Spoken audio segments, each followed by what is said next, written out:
The thinker I chose was Frederic Bastiat, who lived from 1801 to 1850.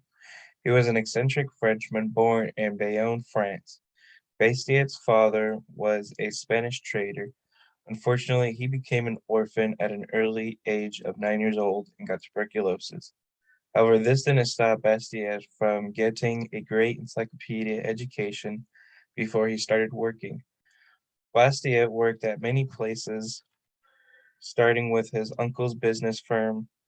He eventually got bored of the commerce business and started working in agriculture, but soon he grew weary of that occupation too. Bastiat tried his hand in military as well, but that too was a make affair after his opponent surrendered. Finally, Bastiat focused on education and went to a university. His studies led him to Spain and Portugal. Bastiat wrote about economics for only 6 years towards the end of his life, but in those 6 years, he contributed the idea of ridicule to economics. Some of the ridicule can be heard from his writings to the members of the Chamber of Deputies in France. For context, France at the time was having trade issues with England, which led France to practice protectionism. Protectionism is when a country is limiting or not permitting imports so that the country can flourish on its production.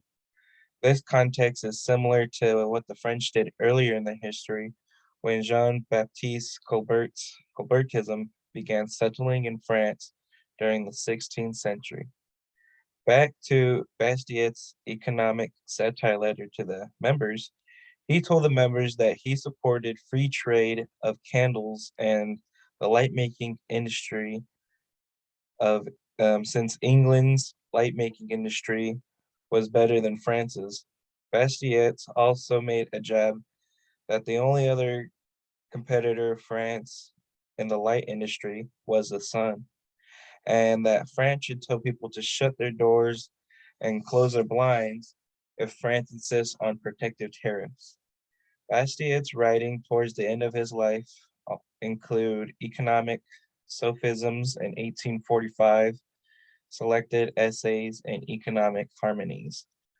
Bastiat might have been sarcastic in his writings, but he was very outspoken about the truth and how things ought to be for the betterment of everyone, such as when he took his position on the negative railway. The negative railway was a rail that was going to run through France from Paris to Madrid.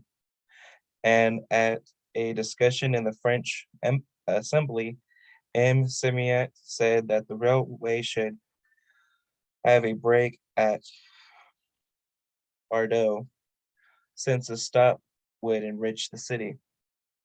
Baptiste Bastiat suggested that if a break at Bordeaux would enrich the city, then there should be a break at Orleans and other cities to enrich them as well. Bastiat was small in the world of economics since he started late in the game, but he still is a bright thinker who left almost all commentators agreeing that Bastiat was unrivaled at exposing economic fallacies whenever he found them, and he found them everywhere. I see Frederic Bastiat as the Chandler Bing of Friends in the economic world. Bastiat was very sarcastic and made fun of the authorities in France.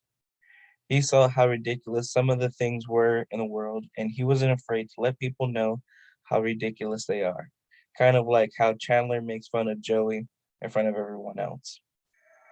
Also, from earlier, we know Bastiat had trouble finding an occupation he enjoyed, which is similar to Chandler finding love. Eventually, Bastiat would find his Monica Geller, and her name was economics. Sorry for all the Friends references. I've been watching that lately. Anyways, thank you.